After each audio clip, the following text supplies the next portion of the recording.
The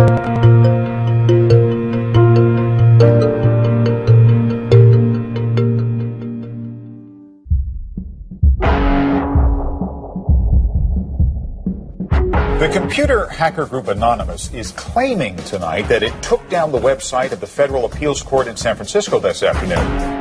They took down Senate.gov servers. They've taken down HB Gary. Sony's claiming they did $150 million worth of damage. So many confidential files that tonight, because of these hackers, can be in the hands of anyone. Visa, MasterCard, the PayPal situation. The criminals who hacked into Sarah Palin's private email. The Church of Scientology says Anonymous is a cyber terrorist group of religious bigots. Anonymous and this other group called Lulz Sec.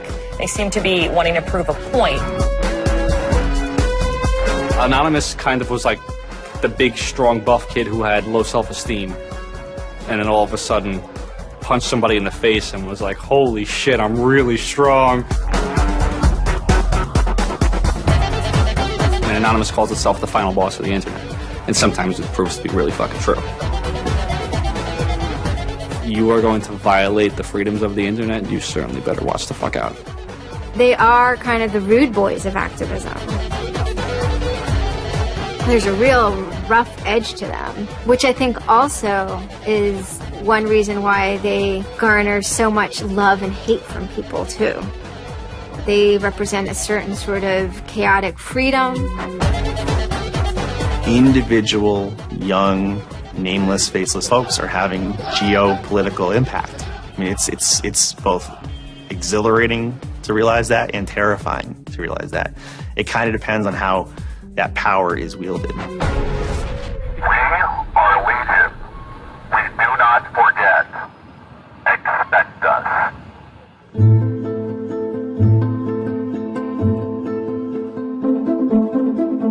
We stand for freedom.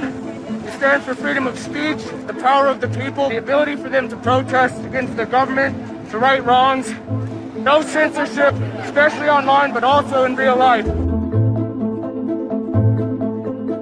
We have members throughout society and all stratas of it worldwide. Yet we have no leadership. It's one voice. It's not individual voices. That's why we don't show our faces. That's why we don't give our names. We're speaking as one, and it's a collective. Good timing. I would love to live in a country where the government fears its citizens and not the other way around. But right now, plenty of anonymous actors are in hiding because of fear of reprisals by the government. I've been called many things. There's unpatriotic. That we're just a bunch of children sitting in our parents' basement. I got called a terrorist sympathizer. We've been called kids, we've been called cyberbullies, we've been called hooligans, and you know, sometimes those words aren't entirely unfair, but this is a serious political movement. No one, in the general public really seems to get it. What they don't seem to get is that the ability for Anonymous to be everything and anything is its power. Anonymous is a series of relationships, hundreds and hundreds of people who are very active in it and who have varying skill sets and who have varying issues they want to advance and who are collaborating in different ways each day. They're a little bit like a prism or kaleidoscope. They've got many different facets and many different sides. Of course, when you spend enough time with them, you start to get a sort of feel or texture that's not just random, right? Yet it's very multifaceted, very rich, which does span from the quite lighthearted to the very, very serious. Bob Dylan had a line in a song just saying, to live outside the law, you must be honest. They might do something which isn't technically correct, maybe it's not legally correct, but they're doing it for purposes that in their minds at least are ethical. People who know what they're doing, who share an ethos, who have a commitment to exposing and humiliating the man, who have a very low tolerance of lies and what they perceive as evil on the part of overweening power structures. They share information, they share tools and techniques, and they are currently having a very good time. The hacker culture, as we know it, really sprang from one place. It was MIT, and it was specifically the people in the Model Railroad Club, the Tech Model Railroad Club. Hacking originated as humorous pranks. When the guys at MIT put a Volkswagen up on top of the dome of the building, and people woke up and saw the car up there in the morning, or they measured a bridge by the body lengths of somebody. I would say his name was Brian, and discovered the bridge over the Charles River was, 822 Brians. These are funny things. That's where hacking originated, and it migrated into engineering and computer communities. It's witty, it's pranks. I'm Chris Weishopel, former member of the Loft. We don't necessarily say hacking group because it makes it sound like we're hacking, so we used to call it a hackers think tank. Hacktivism was a term coined by a group called Cult of the Dead Cow. The Cult of the Dead Cow was really kind of sort of like a propaganda type of organization. They had a guy who was the minister of propaganda. They're kind of merry pranksters. Like, everything they did was completely over the top. One of the guys there coined the term hacktivism because he saw one of the things his group was doing, which he called hacktivism, was writing software that people in other countries could use to communicate securely, even if their government was spying on them. So the principle was really, it was freedom of expression. It was everyone should have access to the internet. Everyone should be able to communicate and get their message out on the internet. Even more important in countries where there was repressive regimes, that if you said something against the regime, they would come and take you away, and you weren't saying it anymore. Just like in traditional activism, it spans the full gamut from sit-ins or pickets to actually spiking trees and pouring sand in the engines of construction vehicles. I mean, there's real sabotage. The same thing does all fall under the hacktivism label. There is a spectrum. There's sometimes a strong anarchist flavor to it as well. It's resistance to authority and those who would impose groupthink and group behavior on people, which was rightly perceived to be a consequence of the digital revolution as it was used by people in power to do hacking on behalf of righteousness and to redress the grievances of the world. Lance lowered Don Quixote on his horse, nag though she was, flying at the windmills of modern life. Anonymous grew out of what's known as 4chan.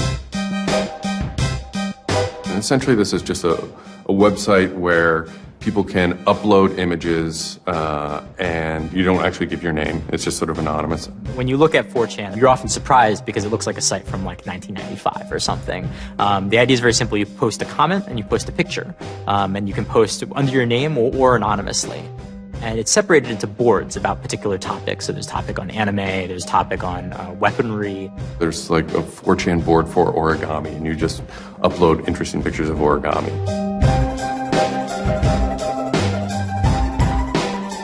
And then there was a group called the B board, which essentially was for like anything goes. The first time anybody goes on B, it's kind of an instant revulsion. Because there's never a time that you go on there where you don't see something horrible. That instantly puts off a lot of people. The idea is post something that can never be unseen. Half of the posts on B are there specifically to make people not want to come back to B. It's what you get when people are allowed to express themselves with absolutely no restriction whatsoever. It's the kind of sum of human imagination, and people can get together and think together without any limits or parameters. It's the most vile, disgusting, and funny thing on the internet.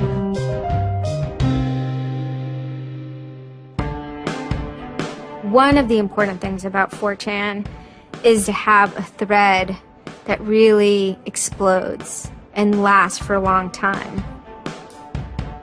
If it doesn't, then it disappears. It's a site that's not archived. So it creates conditions for anything that grabs attention at some level. And so humor and grotesqueness as a result are quite good for that. I'd rather just be referred to as anonymous, I guess, in any interviews, because I have some docs out on me. 4chan's just where I went to. I grew up on it, and I lived there. That's just what I did for fun. It takes a thick skin to enjoy it. But, you know, as long as you're not offended, you'll occasionally come into something really cool or really creative on 4chan. I think the most interesting thing about it is how you can watch memes evolve. You'll see something posted one day, and then a week later it's got 50,000 derivatives of it. A meme is basically just an idea. It's kind of like a gene, but in the realm of the idea. A lot of the great internet memes that we all know and love, you know, lolcats, right? You know, little cats doing funny things, and then they have, you know, Icon has cheeseburger, right? All that stuff seems to start in this like petri dish that is 4chan B-board.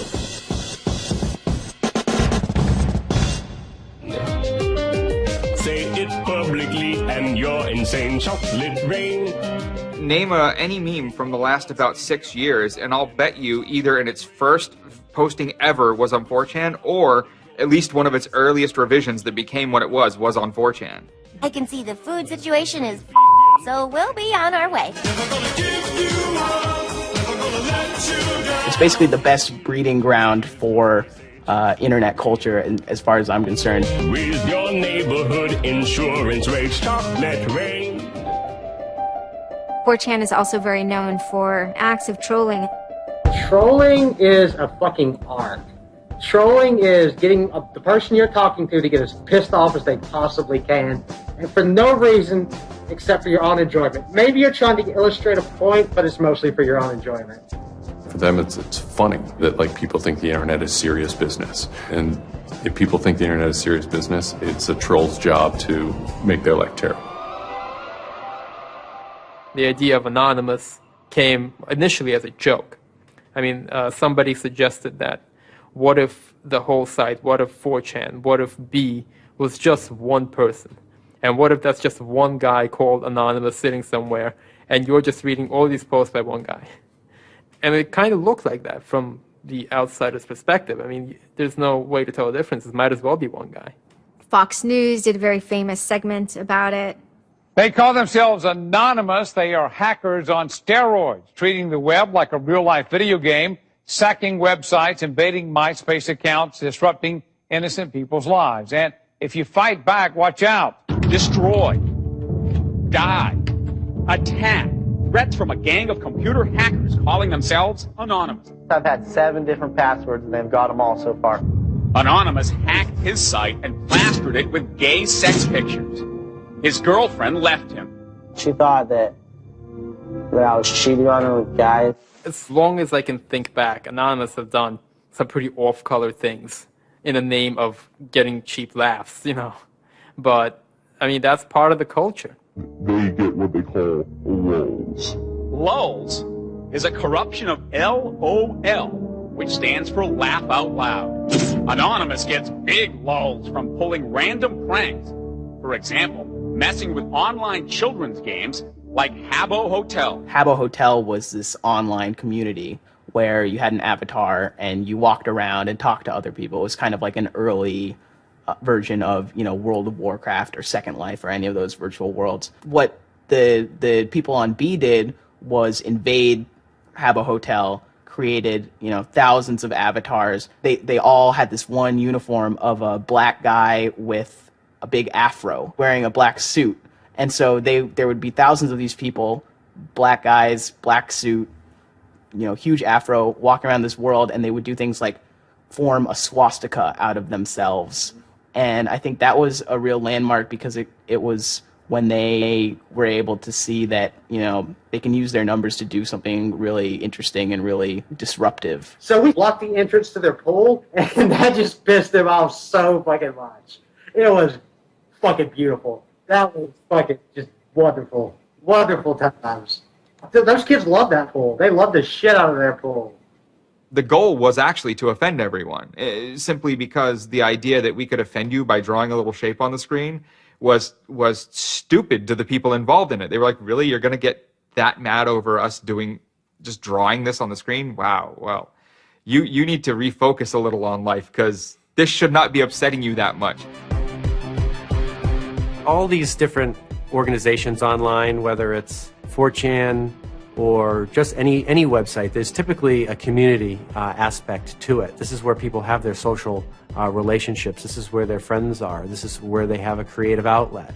And so all those aspects are going into groups like Anonymous, where people feel like they're part of a bigger thing and they're able to express themselves within that group.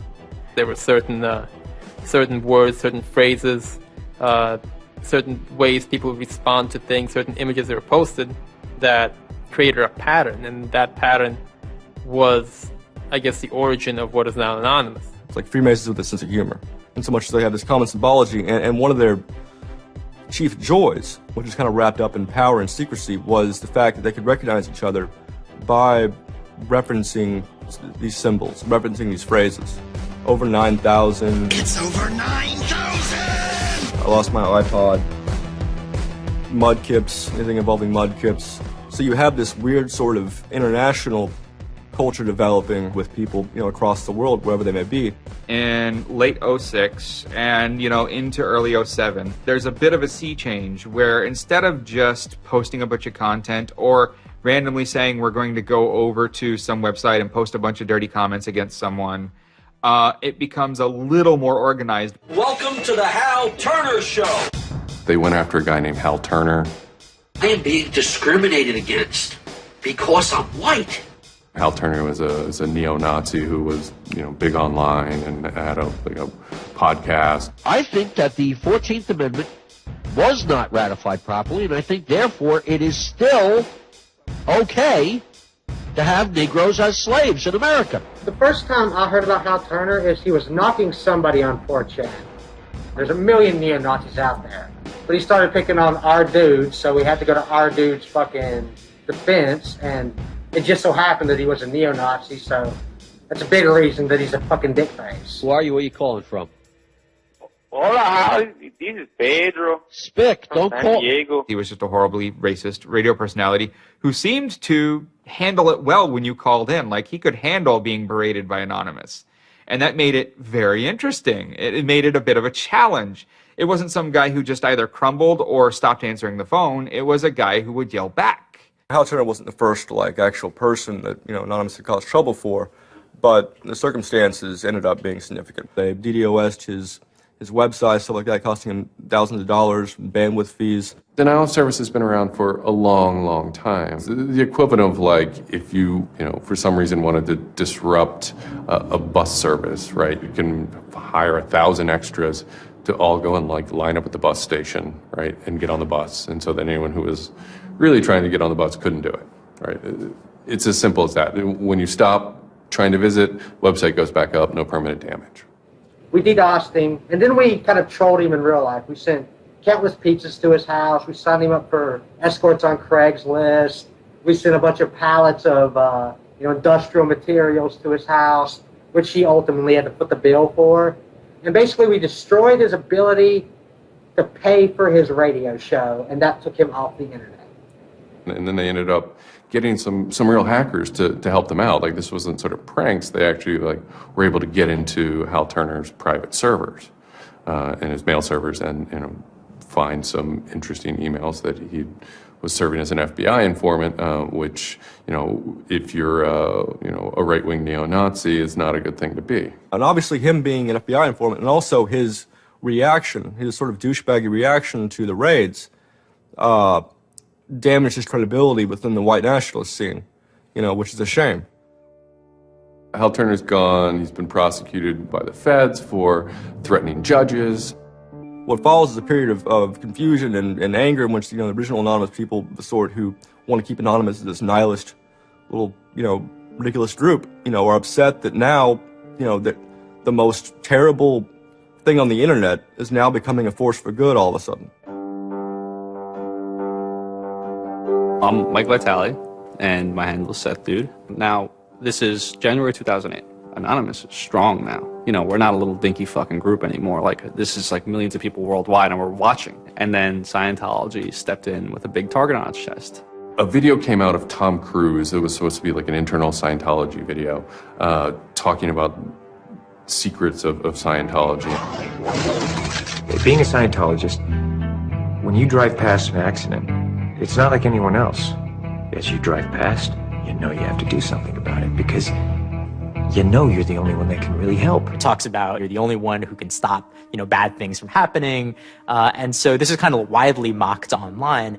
It circulated like wildfire. Instantly, the Scientologists post a DMCA, Digital Millennium Copyright Act. And this is a way that if you own content, you can go to video sites, upload sites, and have your content pulled when someone uploads it illegally. Scientology's always at odds with the internet, always trying to legally bully people out of fucking them over on the internet. They always did that. And then here they are trying it again, but you know what? Anonymous saw that and they said, oh, you guys just fucked around badly. Like, you're trying to censor our internet. Like, are you trying to take a joke away from Anonymous? Like, you don't do that. A few Anons, a few people on 4chan posted, hey, we should grab that video and post it on a few other sites. What followed was, this is a term called the Barbra Streisand effect. And this video, as they're attempting to suppress it, went everywhere. Like, everywhere you look on the internet, you were gonna stumble upon this video. Actually, Gawker, the site that I worked for, was, I think, the first one to put it on the website, and we got in a huge legal battle with Scientology, who wanted us to take it down.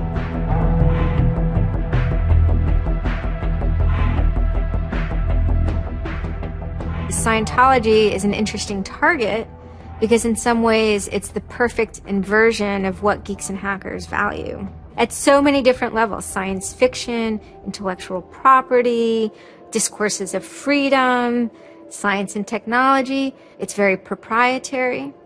It's closed. And so in some ways, if you had something like a cultural inversion machine and you stuck geeks and hackers in there, you'd get something that looks a lot like Scientology. So it's quite offensive, and there's a real pleasure in attacking your perfect nemesis. And people who knew what Anonymous was to begin with were like, oh my god, Anonymous is going to go to war with Scientology. This should be really interesting. Especially because it's two weird-ass groups. I mean, I've been an Anon for a long fucking time. I know Anonymous is really strange. They're weird, and the stuff we like is weird, and it's really not mainstream at all. Now you have Scientology. Also really weird. A lot of crazy shit goes down.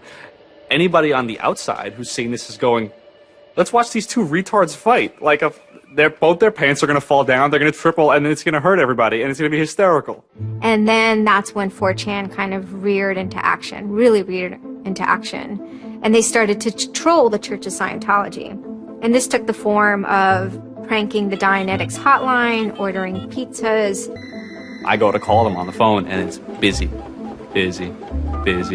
And that's their main fucking Dianetics hotline. Their Dianetics 800 number, you can't get through because Anons have completely fucking clogged it. And just probably saying stupid shit. The whole idea was just you call them just to keep them on the phone. What's an Elron? How do I Dianetics my face? They were not expecting that, and they couldn't handle it. I'm Brian Mettenbrink.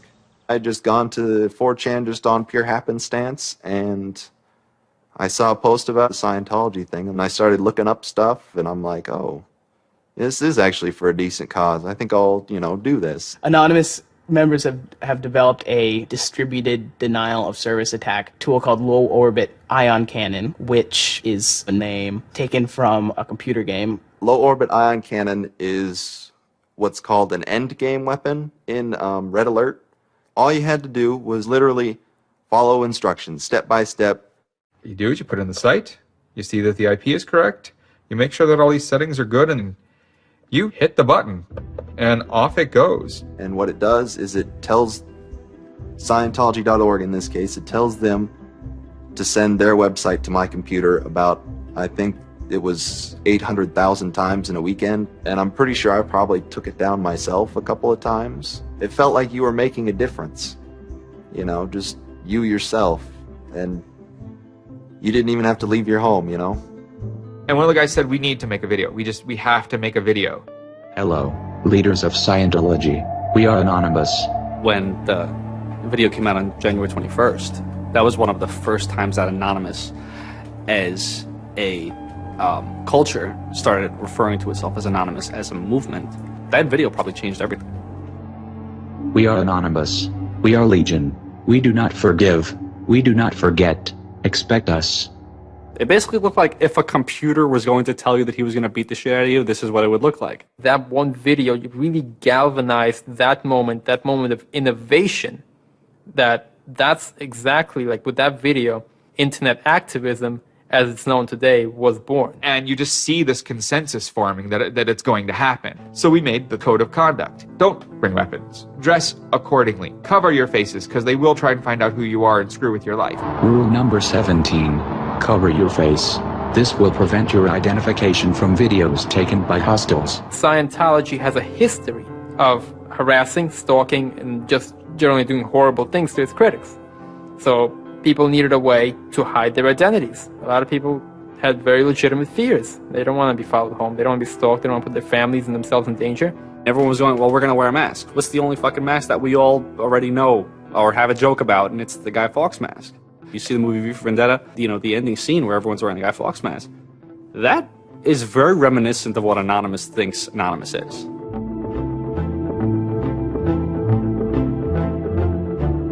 We wanted to represent anonymity in some way when it moved into real life. I think that the Guy Fawkes mask was one of the most natural things to happen. It is the idea that none of us are as cruel as all of us. You have this massive crowd of people who are anonymous that is going to fight against a bigger thing and win.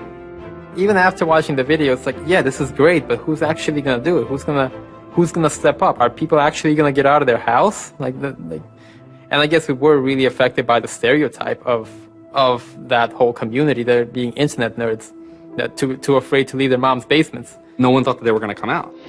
This is me on the way there. I haven't slept. I'm very fucking tired. And I remember going to the park that day, and it's really fucking early in the morning, which I thought was a bad idea. And I'm smoking a cigarette, and I'm looking around like, where the fuck is everybody? There's nobody here. So here I am, sitting in Bryant Park, waiting for the other announce to show up. I remember thinking like, oh fuck, like, am I gonna be the only one in the park? Am I gonna walk to Scientology with fucking 6 or 7 people? Which totally defeats the entire purpose of this, because now they could single me out, Then I get up and I start walking around, and I see there's a lot of green balloons over there for some reason. On the other side of the park, there was like fucking 200 people. There was Guy Fawkes masks everywhere, and I'm like, holy shit, this is huge. There's a fucking lot of us. That's pretty good. I had no idea how many Anons there were until we started moving. And it just fucking got bigger. I remember walking through Times Square, and everybody in Times Square was an Anon. This is like a fucking 1,000 person per fucking minute foot traffic area. And everywhere I'm looking, I'm seeing fucking Anon symbols. It was fucking wild. It was really wild.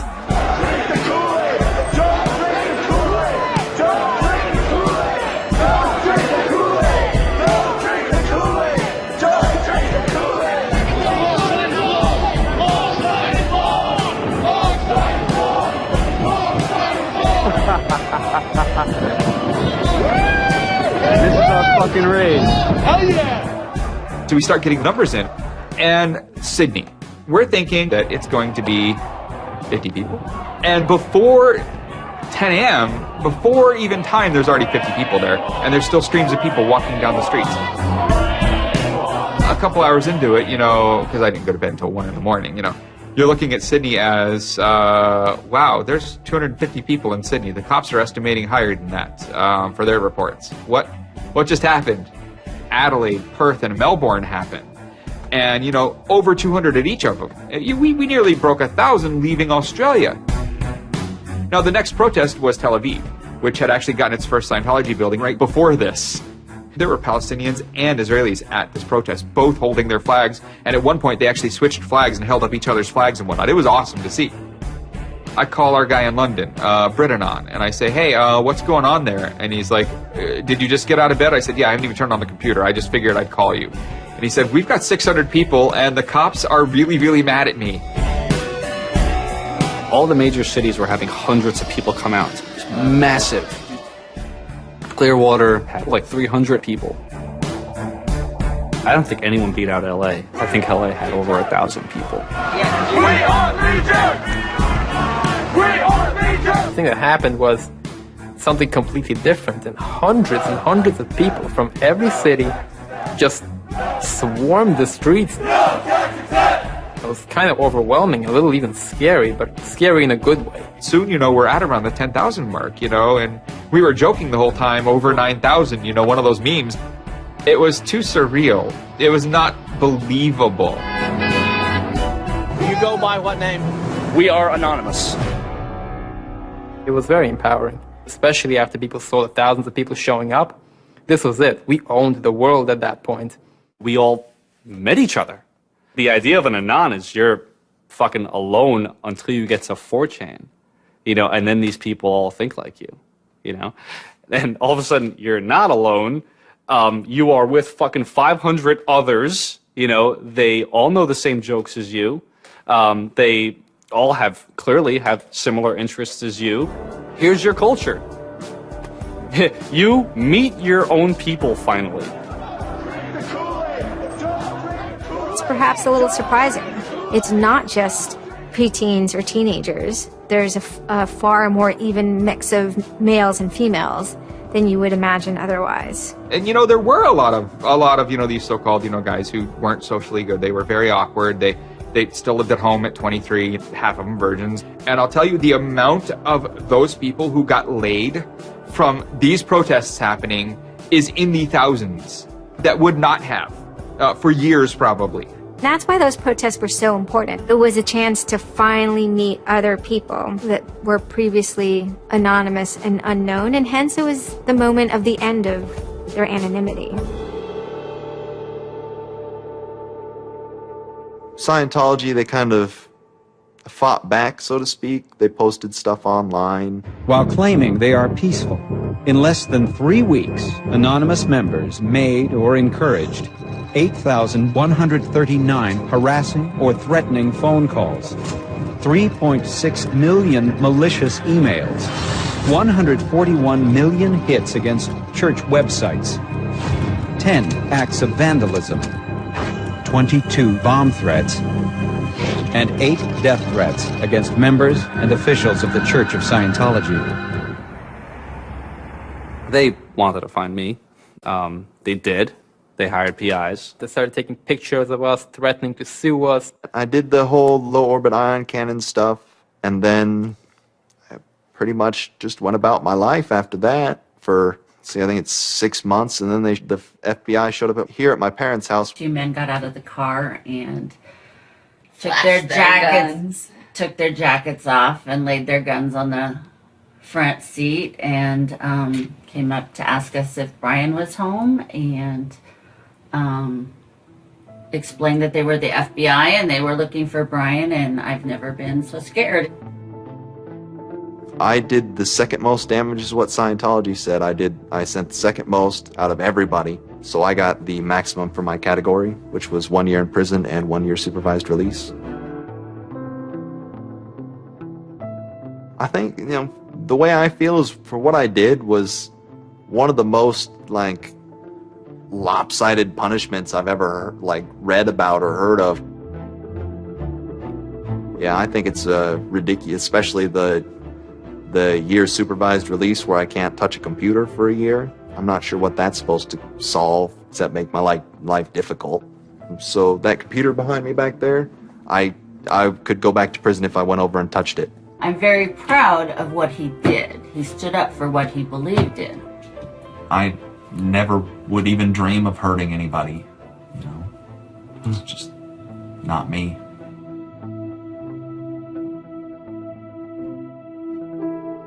Prior to Anonymous, critics of the church still had to be very, very careful because of the aggressive lawsuits that were launched against academics, journalists, and other critics. I would say that era is over. And Anonymous, more than any other sort of intervention, is probably responsible for that change. This actually caused a decent rift in Anonymous. There was one big group, significant group of people who would say, this Chinology stuff, it's cancer, it's awful, it's bad, it's just bringing attention to us that we don't want. One Anon said it well once. There is no leader. Their ops have momentary leaders, de facto leaders. Almost through meritocracy, there's more respected or more persistent participants. Some people participate in a single operation and are never heard from again. It might even be a housewife who just, agrees with that political statement or that protest. I like to describe this with the picture of a bird swarm. Everybody's flying very, very quiet. Suddenly, one bird flies into the other direction and the mass fly into the same direction, following that person. It's totally okay to say, I'm sorry, I don't take part. When chronology was running full force, it was like a kid stretching for the first time and actually seeing the real power. If you had asked me all throughout 2008 and most of 2009, is the politics of Anonymous always going to be sutured and hinged to the Church of Scientology? I would have said yes. And it became unsutured, unhinged, when a different political wing was born in 2010.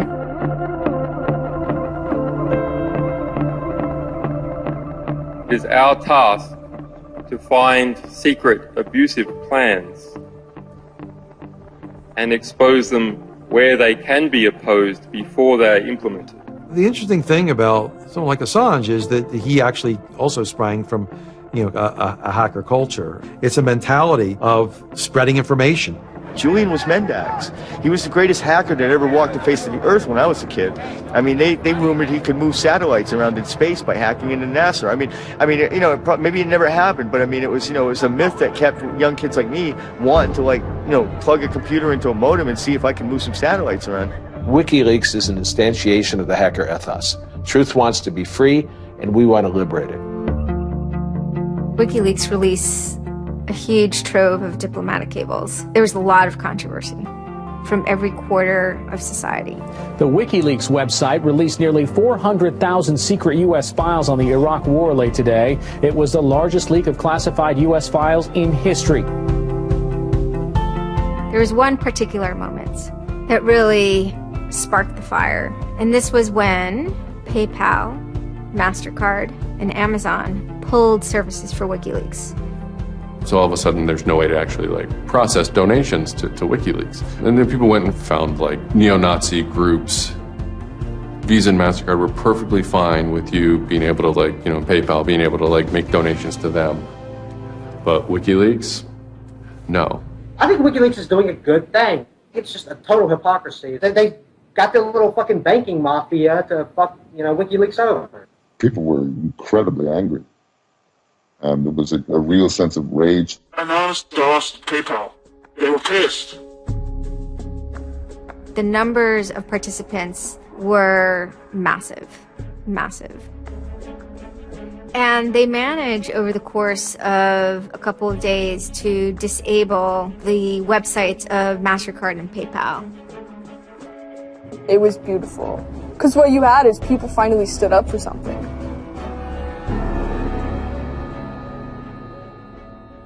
My name's Pete Fine. You can call me an internaut or a hacktivist. Telecomics is an ad hoc cluster of volunteer net activists who have spent much of the last year trying to keep the internet running in the Middle East. In kind of the lead up to the Egyptian revolution, we would tweet on people's behalf. We would get people from Egypt who were unable to access Twitter on their own on our IRC network, and we would take reports from them and tweet them out using our account to kind of help them get the word out about what they were experiencing. Some of this shit is personal. And one of the things about the movement as a whole, when Egypt rolled around, is that Egypt broke us emotionally. Watching in real time with live feeds that we helped set up, Egyptians get massacred with machine guns. It was different, and I have never in cyber activism wept before. It's never bothered me like that. It's never been able to touch me the way Egypt touched me. And then January 27th, January 28th rolls around, and the Egyptian government starts shutting down the internet. I mean, just for the whole country. The whole country. There's this fantastic traffic graph that you can see the traffic coming out of Egypt, and it looks like, like this, and it goes like that. Just totally stops. And we were just shocked. I mean, we were just like, what the fuck? Like, what the fuck? To think that a country would completely cut itself off as much as it was able to from the outside world was pretty unthinkable. We know bad things go on in the dark places. That's the kind of thing that could start riots.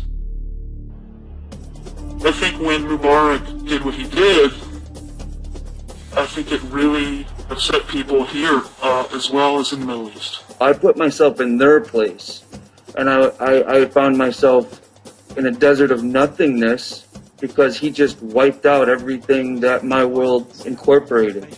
That just showed me and everybody else that the same thing can happen at any time, at anywhere, in any government. Anonymous and the people on the internet stood up and said, go fuck yourself. You want to shut down their internet? Fine. The people on the internet will show them how to turn it back on.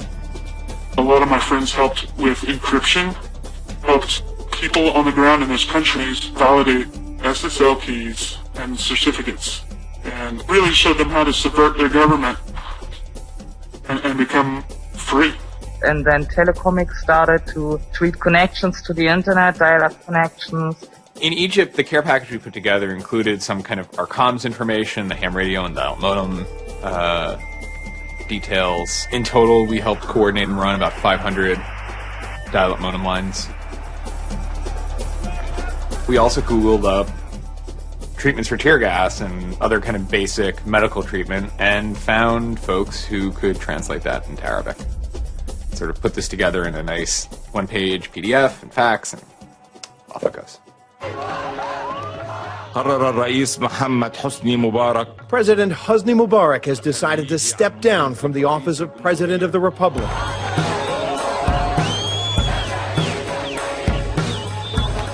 When Mubarak left, it was a hell yeah moment. People can rise up. People can make a change. And I think for a lot of people in America, it was the first time they had seen people rise up and take down their government and say, we're sick of this shit. We're sick of the oppression. We're sick of living as slaves to your power. We had Egyptians come thank us as we're doing this stuff, and I said to them, like, look, you guys just get our back if stuff goes down here. It's a revolution that was facilitated by the internet, by Facebook, and by Twitter. Not caused by it. I mean, 50 years of dictatorship has caused the Arab Spring. But the internet has certainly been helping. Although it was awesome and it was one part we were fighting for me it was quite clear that it's not the end of the story. That it's not suddenly changing into rainbows and 9 cats or whatever, but that we now have to watch even more. Suddenly on February 5th, Financial Times article comes out that we all see. It's quoting this guy named Aaron Barr, who's the CEO of HP Gary Federal, which is an intelligence contractor. And Aaron Barr is telling his Financial Times journalist, Joseph Min, that he's been secretly monitoring the AnonOps server where all this is going on, and has done so for several weeks, and using his own custom brand of information operations techniques, has managed to identify the alleged leadership of Anonymous, including 25, quote, lieutenants, unquote, some sort. We have to see this document. Everyone wants to know. We don't need to destroy him. We don't need to destroy his company. So they get it. It was unbelievably easy to get into that network. Now, to put that in hacker terms, Anonymous is a hornet's nest. And Barr said, I'm going to stick my penis in that thing. The HP Gary hack brought about 70,000 emails. Probably the most important ones had to do with a proposal that HP Gary had already formulated. It was packaged up as a nice PowerPoint presentation. Kind of act as privatized agent provocateurs, where they were going to discredit WikiLeaks. HP Gary was proposing submitting fake documents to WikiLeaks, and then when discovered as fake, the error could be called out and it would discredit WikiLeaks. Right. So there's a lot of like specifics that I can't talk about. So let me try to answer that though in a general sense. First of all, it's probably no surprise to anybody. I'm not a big fan of WikiLeaks. I think that the broad purpose of trying to get as much information, proprietary or classified information for the government, expose that, is an extremely destructive and dangerous purpose. The proposals involve conducting information war on WikiLeaks and its supporters, creating dissension within WikiLeaks, DDoS attacks. You also wanted to launch cyber attacks on WikiLeaks infrastructure to get information on document submitters. One thing I guess I want to make sure is clear is, you know, none of those activities had actually occurred. You know, in business, there's, you know, when you start proposing or thinking about an idea, there's a brainstorming phase. And somebody says, well, what if, you know, what could we do? What's theoretically possible? Well, still, this was an idea. This was proposed. This was something that you thought about. Right. They also wanted to go on a campaign kind of targeting Glenn Greenwald, who's a reporter for Salon, who's an outspoken kind of critic of the government and supporter of WikiLeaks. It seems like you're trying to attack a journalist here. Yeah, and I don't want to talk too much more about Glenn Greenwald, but other than, you know, what I previously said is, you know, there was never an intent to attack journalists, not on my part. You know, I guess I should say, I should generalize that and to say that, you know, I would never just outwardly attack a journalist, other than if I felt that there was a journalist in my mind that was acting unethically, that, you know, that's a fair game for having a public discussion about. They were walking a very fine ethical line at points, and in many cases, the mass opinion is, no, they stepped well past it. I will not support broad theft of information released to the public, because that's nothing but destructive. If somebody has information that's been stolen from them, and you know, whether or not, you know, WikiLeaks encouraged the theft of that, or whether or not it was just put in their lap, still they're threatening to release the information that is the private property of another organization. So your choices are to just allow that to happen, or to try to stop it. How offensive is too offensive? You know, we've certainly seen a lot of strategy coming out of governments across the world now saying, you know, publicly admitting that they need to develop better offensive strategies in cybersecurity, because defense as a whole, it isn't enough. It never is enough. In the court of public opinion, that took HB Gary quickly from being a perceived victim to being a perceived villain themselves. It was becoming harder and harder to distinguish the good guys from the bad guys. And then, kind of seemingly out of the blue, there was something by the name LulzSec that sailed into the seas. LulzSec it's a sort of a group, mostly from Anonymous, who, large part of the same people who hacked HB Gary. And they decided to form this little group and just carry on operations sort of outside of the purview of Anonymous for a while. They hacked whatever they wanted, they released whatever they wanted. It's almost like they had no rules. They just said, this is what we're going to do. We're going to stir up the cart. We're going to make some trouble. We're going to make some waves. And they did. The majority of time, the majority of Anons are not doing anything particularly illegal. When they are, a huge number of them try to do that in a very specific political context. For those people, what LulzSec was doing, they were funny, but they were attacking random targets. They were breaking the quasi-rules by attacking media. PBS's Frontline runs a documentary mainly focused on Bradley Manning, the alleged leaker to WikiLeaks. And a lot of Bradley Manning supporters didn't like it. They hacked a website putting a story that Tupac and Biggie had kind of escaped the world of celebrity fame and attention and retired quietly and discreetly in New Zealand.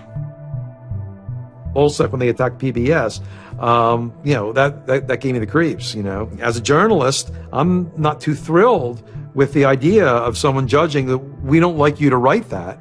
We don't like your reporting, so we're going to shut down your website. I'm uncomfortable with that. It could be me, and I could be writing something about a group that they didn't like, and I'm happy to sit and talk with them about it, but don't shut my website down. This is obviously about freedom of speech, so attacking the press would be would sort of be a bit of a contradiction. So people always said, well, we shouldn't do that. And obviously LulzSec had a completely different agenda, so they had no problem doing it. Hacktivism started to become sort of, I would say, almost more nasty, using, sort of more no-holds-barred kind of attacks, sort of more vicious attacks. They sort of saw themselves as going out there, breaking into like anything, everything, governments, corporations, police departments, largely for the same reasons Anonymous would. They went after Arizona for immigration policy, 50-day run, causing mayhem, havoc, and then ended it. The computer hacking group Lulz Security has announced it's disbanding, saying it had achieved its mission to disrupt government and corporate organizations for fun. I call this whole thing the rise of the chaotic actor. And chaotic could be chaotic good, neutral, or evil. If you go back to the old Dungeons and Dragons charts. And some people see Anon-Ops initially, let's stick with Anonymous, as chaotic good. They saw Operation Payback, or they saw attacking Scientology, and they say that's good. It's like Robin Hood, right? Chaotic good. Outside the system, but doing something good. Other people saw Anon as chaotic evil, like the Joker. They just want to see the world burn and doing potentially irreparable damage. And the truth is, yes, it's the entire column of chaotic. I'm actually a little less concerned about some of the things LulzSec's done and more concerned about the next generation of LulzSec, the next turn of the crank of who takes it further or is more aggressive. Whoever fights monsters, should see to it they don't themselves become one. Really, as powerful as they seem to be, LulzSec and Anonymous are really small potatoes compared to the bigger operations that are going on that we don't hear about, maybe operations funded by government. 16 people were arrested today, but dozens of FBI agents targeted alleged members of the loose-knit hacking group. Armed with search warrants, agents hit 6 homes in New York, along with locations across the country. The people arrested yesterday were suspected of attacking PayPal's website after the company shut off payments to WikiLeaks. Defenders of the hackers say they're merely engaged in civil protest, but FBI officials worry the disruptive cyber attacks could move in a more dangerous direction. So the FBI shows up at 6 in the morning, and it was really obnoxious. And I remember being frustrated and angry because there was nothing that I had done that would have justified an FBI search warrant. They came and guns blazing and all this other good stuff, busted down the door. I immediately just dropped down on the floor, 180, didn't want nothing. I wasn't trying to fight nobody. Even if you accept what the government is saying is true, what is important is that people are participating in the process. It is very much the process. It is sitting in an encounter in Selma, Alabama. 500 Freedom Riders refusing to allow people to go and sit in at a segregated lunch counter. They write books about that stuff. It is demonstrating in a street corner saying no to a war. It's just a different, it's just a different vehicle. It's the same result. There's always going to be legal consequence when you decide to break the law. That comes with the territory. And it would be naive not to expect that. The question is whether the punishment will be proportional to the crime. And I suspect it might not be.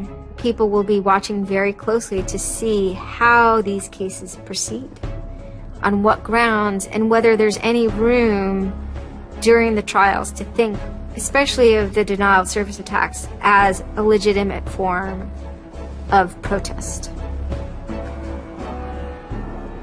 So much of our lives are now configured, at least in part, on the internet. So we better start thinking about how we claim parts of the internet as spaces that we can also protest in. There is a certain online culture that believes in certain values, like freedom of expression. They're against corruption. They're against governments controlling their citizens. And when they see those values harmed in some way by some organization, the hacktivists strike back. I don't think this whole issue is a technical hacking thing. This is more about human philosophy and psychology. What's motivating us? Why is there so much unrest or disenfranchisement or anger that would lead people to want to take matters in their own hands and join these? Whether you think it's bad or not is irrelevant. It's not going away. The part of me that likes the ability to have rapid destabilization and change loves this. The part that knows how powerful it is means it's a force multiplier for good or for evil. And how that power is wielded and how we want to self-regulate is going to be the most deciding factor in if this is a menace or a benefit. I certainly don't think most of the conversations in law enforcement or the government are informed enough to know how to deal with this. I suppose the question you really want to ask is, would I do it again? And honestly, after thinking about it, I felt that I did what was right. I had a belief, I still do, that what I did was the right thing, and hopefully someone got some good out of it. You know, I'd love to think that maybe I stopped someone from joining a cult, you know. Probably wouldn't tell on myself next time, but, you know, I don't think I would have changed a single thing other than the whole talking to the FBI thing. Just that little Yeah, just the little detail that kind of changed everything, yeah. I'm angry. Occasionally I have small breakdown moments of terror. But I haven't stopped believing what I believed. I haven't stopped wanting to fight. I haven't stopped caring. Show me what democracy looks like! Show me what democracy looks like! There's a lot of people in Anonymous who feel very deeply and very sincerely about their contribution towards democracy around the world. And I think that's one of the main things that I'm most proud of about Anonymous. There are things that I'm not proud of about Anonymous, but we stand against censorship and we stand against oppressive governments, even our own. It's a very noble thing. And history teaches us that change simply doesn't come with flowers. It doesn't work. No? If they say I'm a criminal, damn, well, then I will be one. I don't care if you're a Democrat or a Republican or an independent or if you like Ron Paul or if you worship pigeons or Scientology or if you're Catholic or atheist or Methodist. I don't care about that. Your opinion matters.